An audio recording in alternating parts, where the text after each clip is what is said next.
안녕하세요. 11주차 첫 번째 강의입니다. 우리가 지난 시간까지 회전 운동에 대해서 이야기를 했는데요. 이번 시간에는 만유 인력에 대해서 이야기해 보도록 하겠습니다.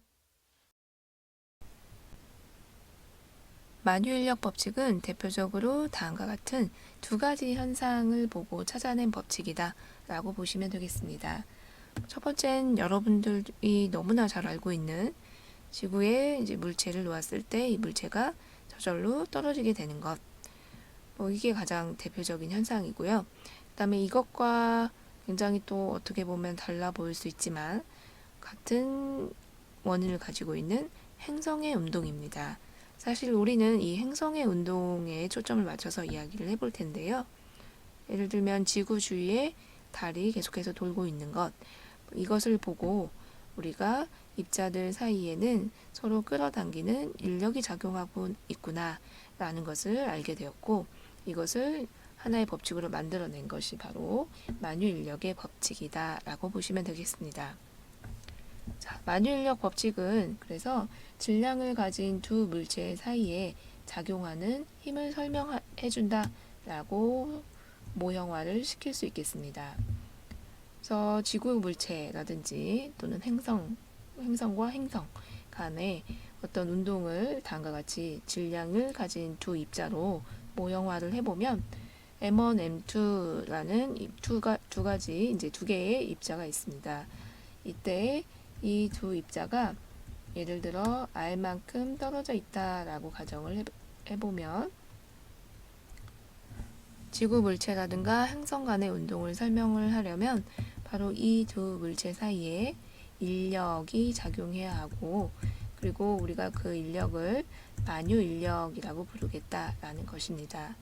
만유 인력은 두 물체 사이에 작용하는 힘이어서 우선은 두 물체가 있어야 존재해야지만 생기는 힘이니까, 즉 질량이 있어야만 생기는 힘, 질량이 크면 클수록 커지는 힘이다 라고 보시면 되겠습니다.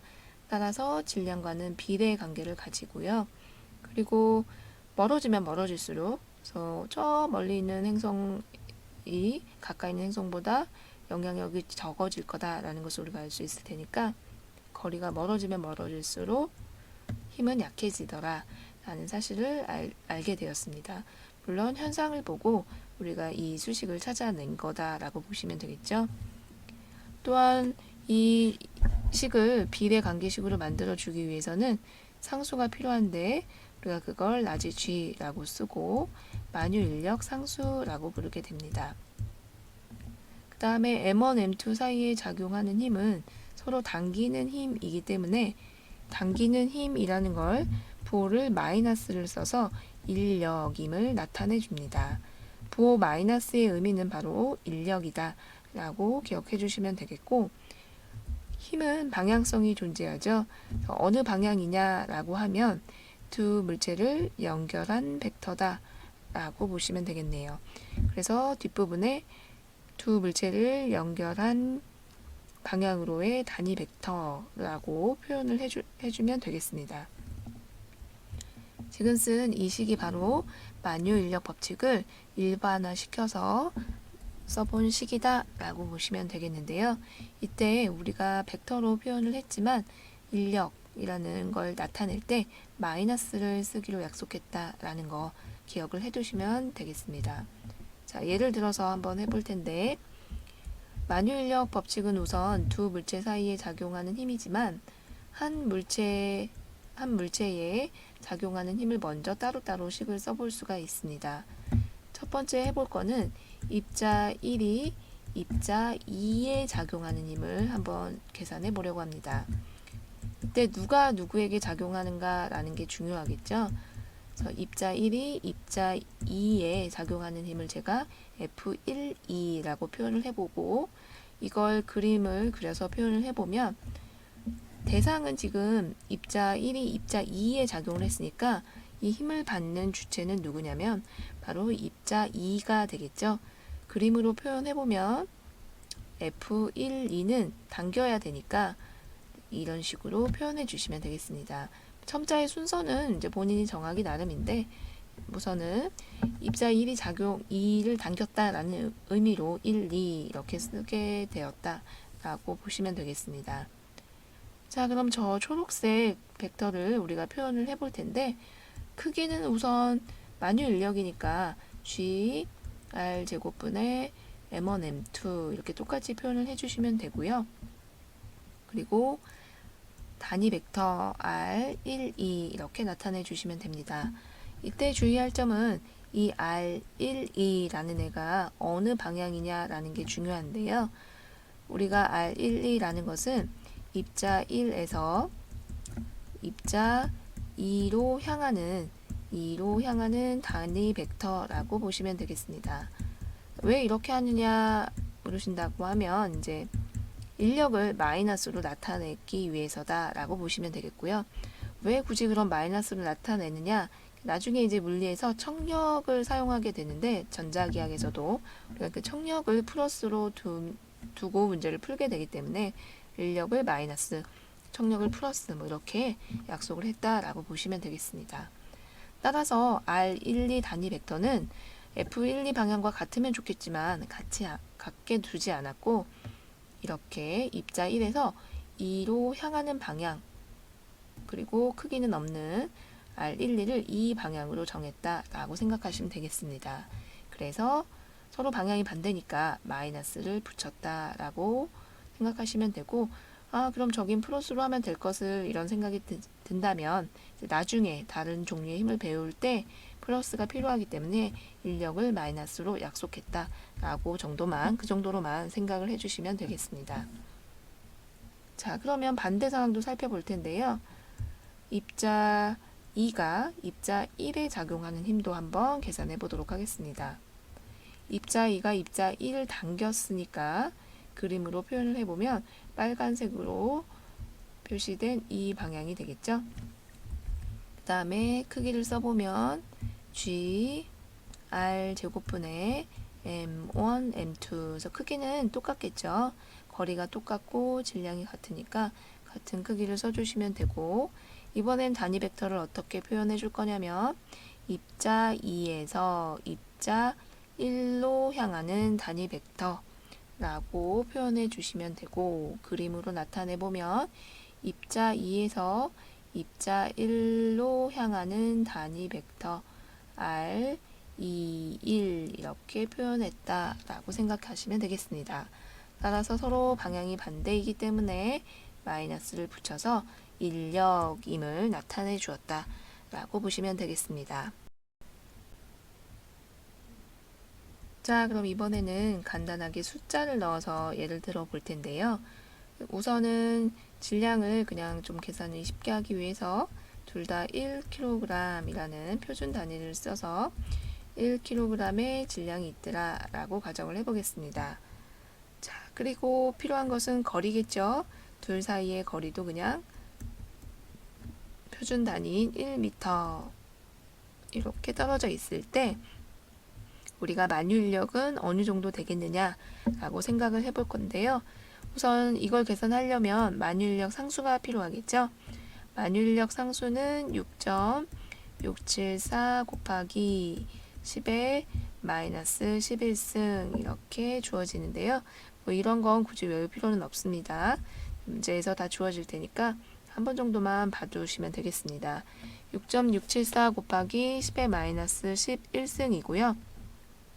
단위를 살펴볼 텐데 단위는 왼쪽에 만유 인력 힘이라는 애가 단위가 뉴턴이고 분모에 있는 미터 제곱 곱해주고 분자에 있는 질량을 곱해주면 뉴턴 미터 제곱 퍼 킬로그램 제곱이 만유 인력 상수의 단위가 되겠습니다. 자, 이럴 때 만유 인력의 크기를 계산해 보면 만유 인력의 크기는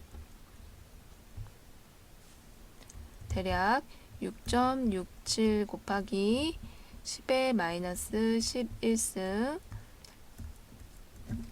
그리고 나머지는 다 숫자 1을 택했으니까 1의 제곱분의 1 곱하기 1 이렇게 되겠습니다. 대략 계산을 해보면 6.67 곱하기 10의 마이너스 11승 뉴턴이 되더라 라는 것을 알 수가 있겠습니다. 그래서 우리가 1kg 정도가 어느 정도 되는지 예측이 가능하고, 그리고 1m 정도를 예측해 볼 수 있으니까 두 개의 물체를 놓고, 그리고 그 두 물체가 1m만큼 떨어뜨려 놨을 때 이들 사이에 작용하는 만유 인력의 크기는 10의 마이너스 11승 뉴턴 정도 되더라. 어떻게 보면 1뉴턴보다도 훨씬 더 작은 그런 힘의 크기를 가지는구나. 만유 인력의 크기가 생각보다는 크지 않다라는 것을 직접 계산을 해보면 우리가 알 수가 있겠습니다. 자, 그러면 만유 인력과 관련된 문제를 하나 풀어보도록 하겠습니다. 유인물 첫 번째 문제인데요. 마찬가지로 좀 숫자를 간단하기 위해서 질량이 각각 전부 1kg인 3개의 입자가 있다라고 가정을 하고요. 그리고 원점에 지금 질량 M1인 물체가 있고, 나머지는 M2, M3에 이렇게 놓여져 있고, 길이는 전부 1m인 직각삼각형이라서 각각 1m씩 그 옆에 있는 물체와 1m씩 떨어져 있다라고 가정을 해주시면 되겠습니다.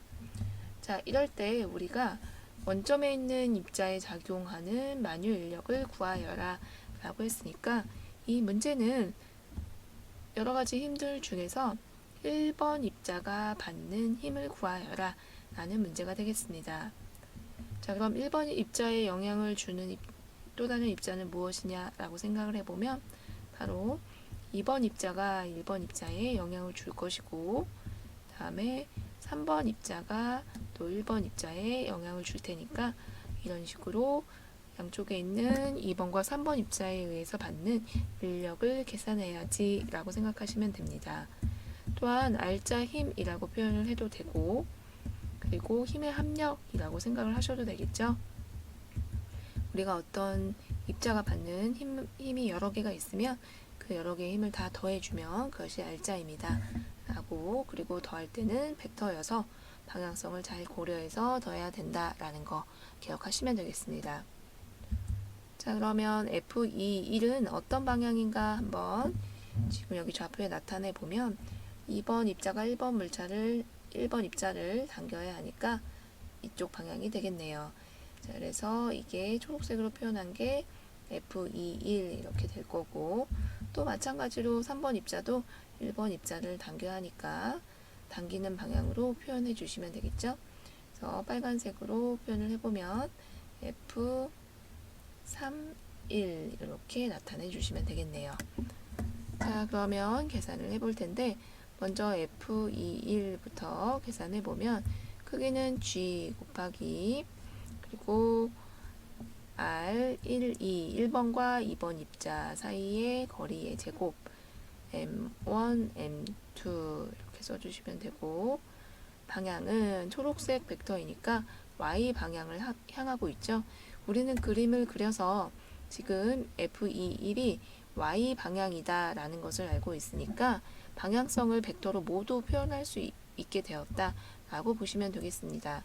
그래서 플러스 J라고 단위 벡터 표시된 이게 이미 모든 방향을 포함하고 있으니까 여기서 다시 인력이라고 또 마이너스를 붙이시면 안 됩니다. 얘는 어떤 임의의 단위 벡터를 나타낸 것이 아니라 딱 특정해서 정확하게 Y 방향이라고 이제 확정할 수 있는 문제이니까, 확정이 됐을 때는 그냥 그 부호를 그대로 따라가시면 되겠죠. 자, 그 다음에 F31을 계산해 보면, 이번엔 방향을 먼저 표현해 볼까요? F31은 정확하게 플러스 X 방향임을 알고 있죠. 그래서 우리가 플러스 I 방향 이렇게 표현해 주시면 됩니다. G 곱하기 크기를 써보면 R1, 3의 제곱분의 M1, M3 이렇게 된다 라는 것을 알 수 있고, 숫자를 넣어서 계산을 해보시면 이제 다른 숫자만 넣고 만유인력 상수 G값은 제가 안 넣고 그냥 문자로 남겨두면 G 곱하기 1 제곱분의 1 곱하기 1이고, 방향은 J 방향이니까 간단하게 쓰면 그냥 G 상수 곱하기 J 방향. 또 F31도 마찬가지겠죠. 똑같이 계산을 해보시면 G 곱하기 I 방향 이렇게 되는 것을 알 수가 있겠습니다.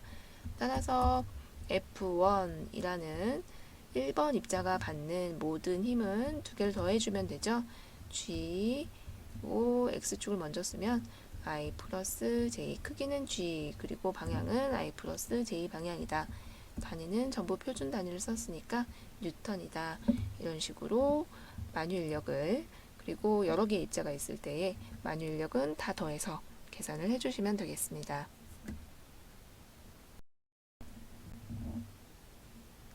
자, 이번에는 만유인력에서 우리가 가장 많이 사용하는 바로 중력에 대한 이야기입니다.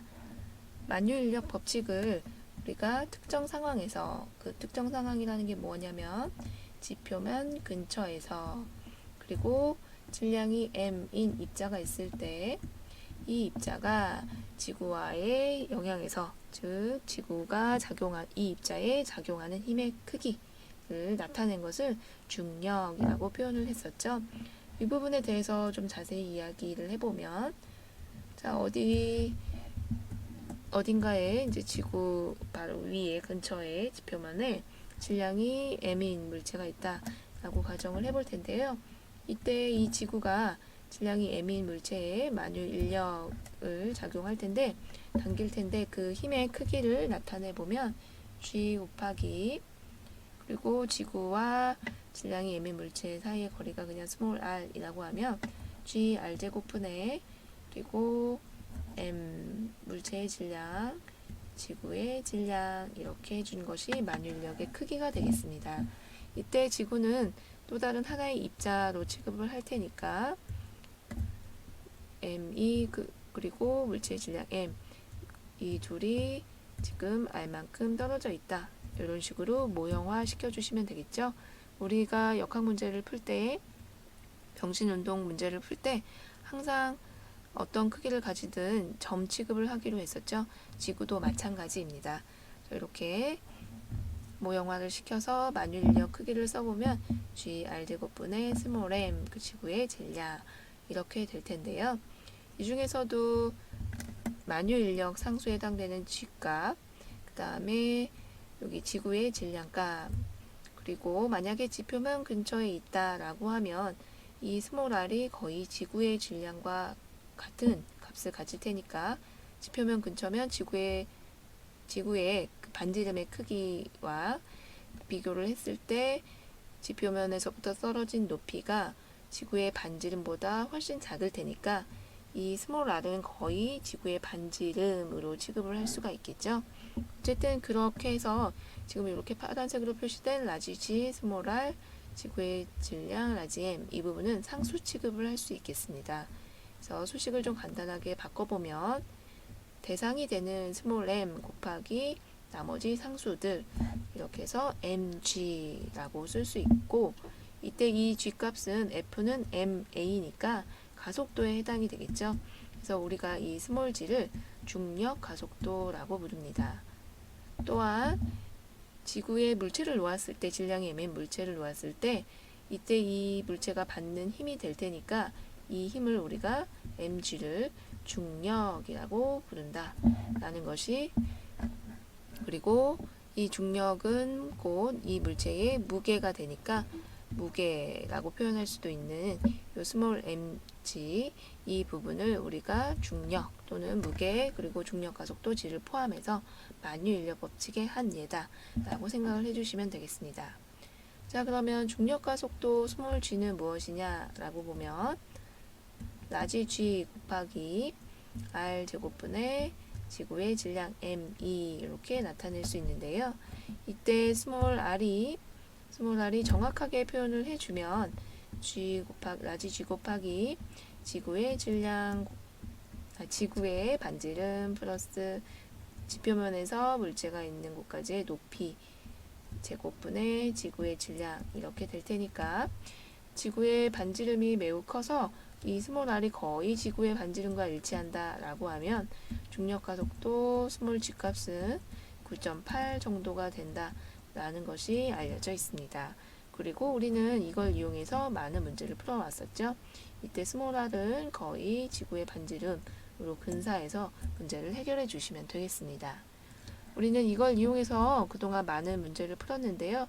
이때 중력은 mg 이렇게 나타냈었고, 그리고 이때 중력과 속도 g는 지표면 근처에서 9.8 상수 값으로 주어지더라. 사실은 이러한 식들이 만유인력 법칙에서 나왔다 라는 것이 이 중력 파트에서 우리가 기억해야 될 부분이 되겠습니다. 또한 이런 것이 어떤 식으로 응용되는지 문제를 하나 풀어보도록 할 텐데요. 유인물 두 번째 문제입니다. 이 문제는 지구의 반지름을 그리고 만유인력 상수, 중력과 속도를 알고 있을 때 이 세 개의 값을 이용해서 지구의 밀도를 계산해보는 그런 문제입니다. 우리가 지구의 밀도를 로 2라는 기호를 써볼 텐데요. 밀도로 많이 쓰는 기호가 로라는 기호이죠. 그래서 이걸 써볼 거고, 지구의 밀도는 부피분의 질량이니까 지구의 부피분의 지구의 질량 이렇게 나타내면 되겠습니다. 지구의 질량은 우리가 문제에서 주어져 있지 않기 때문에 이제 바꿔서 위에 문제에서 주어진 상수들로 한번 표현을 해보도록 하겠습니다. 우선 지구의 부피는 9니까 지구를 그냥 9의 형태로 보면 3분의 4파이 지구의 반지름의 세제곱 이렇게 나타내 주시고, 그 다음에 지구의 질량 이렇게 표현해 주면, 우리가 지구의 질량을 알 수 있다면 여기서 끝내면 되겠지만 현재로서 지구의 질량이 나와 있지 않으니까 어떤 걸 이용해 볼까 라고 생각을 해보시면 중력과 속도 g라는 값을 이용해 보면 되겠죠.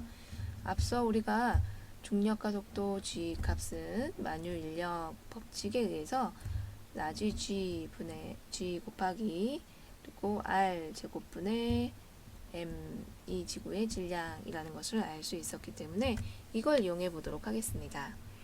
자, 그러면 질량은 거꾸로 나타내 보면 라지 g분의 중력과 속도 g 곱하기 그리고 스몰 r이 거의 지구의 반지름이다 라고 했으니까 이렇게 나타내 주시면 되겠습니다. 그래서 지구의 질량 대신에 가로에 들어간 이 부분으로 식을 바꿔주면 문제에 나와 있는 수식들로 우리가 지구의 밀도를 계산할 수 있게 됩니다. 정리해보면 분모는 4파이 라지 g 그리고 지구의 반지름 분의 위에는 3g만 남게 되겠죠. 요거 계산을 한번 그냥 숫자를 넣어서 쭉 계산해 보시면 대략 5.5 곱하기 10의 3승 kg 밀도니까 kg 그리고 per 미터 세제곱 이렇게 된다라는 것을 계산해 보시면 알 수가 있겠습니다.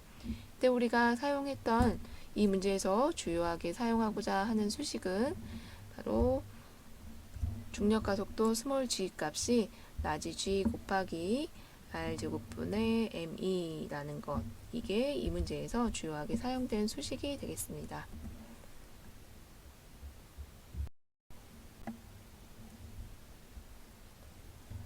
이번에는 중력장이라는 개념에 대해서 이야기해 보려고 하는데요.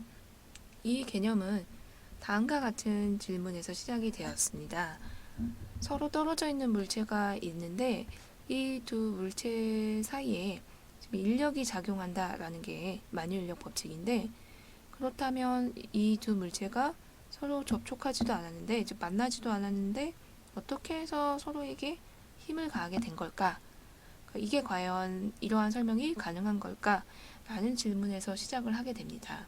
그래서 그렇다면 우리가 그러한 현상은 분명히 있으니까 이런 식으로 설명을 해보자. 즉 중력장을 이용해서 설명을 해보자 라는 게 그 질문에 대한 대답이다 라고 보시면 되겠습니다. 예를 들어 어떤 공간이 있는데 이 공간에 내가 질량을 가진 물체를 가지고 가면 이 물체가 내가 가져간 물체가 힘을 받을 거다라는 것입니다. 즉 지금 모든 이 공간에 중력장이 있다라고 가정을 할 건데, 이때 이 중력장을 만들어내는 입자는 존재해야 됩니다. 질량을 가진 물체가 있는데 이 라지 m이라는 이 입자가 지금 빗금친, 즉 그 주변 공간 모든 곳에 지금 중력장을 만들어냈다 라고 볼 건데요. 우리가 이 라지 m이라는 입자를 원천 입자라고 부르려고 합니다. 이렇게 원천 입자가 있으면, 질량을 가진 입자가 있으면 그 주변에 중력장이 생긴다. 그리고 우리가 그것을 small g라고 표현을 해보자 라고 약속을 합니다. 이렇게 되면 만약에 모든 공간에 중력장이라는 물리량이 있는데 이 공간 속에 small m이라는 또 다른 입자를 제가 만약에 가져가게 되면 중력장이 있는 곳에 입자가 들어갔으니까 이 입자는 중력장에 의해서 힘을 받을 거다. 그리고 중력장이 있는 공간에 가져간 입자를 시험 입자라고 부르게 됩니다. 이렇게 되면 시험 입자가 받는 힘을 m 곱하기 small g, mg 이렇게 나타내주면 우리가 원래 배웠던 중력이라는 힘을 찾을 수 있게 됩니다. 즉, 중력장이라는 것은 무엇이냐면 중력을 시험 입자로 나눈 값으로써 실제 지금 초록색에 시험 입자가 없더라도 원천 입자만 있다면 이 원천 입자 주변에 중력장이라는 개념을 생각해 볼 수 있다라는 것이 되겠습니다. 즉, 내가 이 두 물체가 접촉하지 않더라도 예를 들어서 내가 보고자 하는 어떤 시스템이 있는데 이러한 공간이 있는데 이 공간 속에 원천 입자가 있다라고 가정을 하겠습니다. 그러면 굳이 원천 입자를 표시하지 않더라도 있다라는 가정을 하게 되면 자, 이곳에 이 내가 보고자 하는 이 시스템에는 중력장이 무조건 존재할 거다라는 것이 되겠습니다. 자, 물론 중력장이 존재하려면 원천 입자는 있어야겠죠. 자, 원천 입자가 있을 때 이 내가 보고자 하는 공간에 중력장이 존재할 거라서 내가 여기에 또 다른 그 시험 입자 스몰 m을 넣든지 빼든지 상관없이 그냥 중력장이라는 값이 있다라는 게 되겠습니다. 자, 그래서 그 값은 보통 스몰 g로 나타낼 수 있고 여기에다가 내가 m이라는 시험 입자를 가져가게 되면 그제서야 이 스몰 m이라는 입자는 중력장에 의해서 힘을 받게 될 거다라는 것을 알 수가 있겠습니다.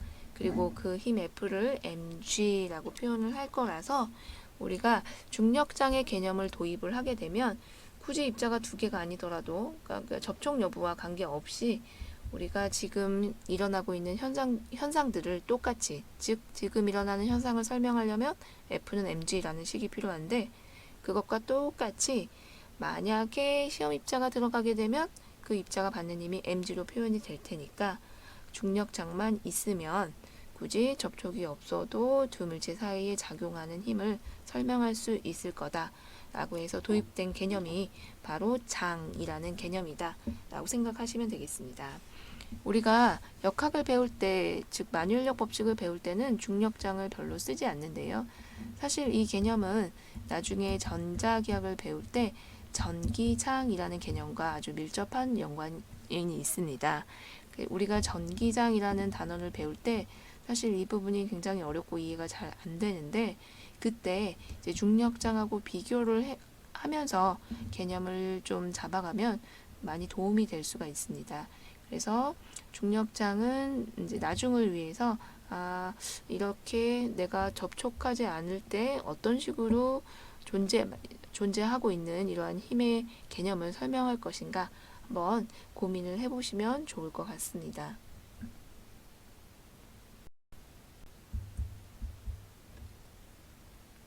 자, 그러면 우리가 지구에서 물체를 가져다 놓았을 때 그 물체가 받는 만유인력인 중력에 대해서 주로 이야기를 했으니까 이제부터는 행성의 운동에 대해서 살펴보도록 하겠습니다.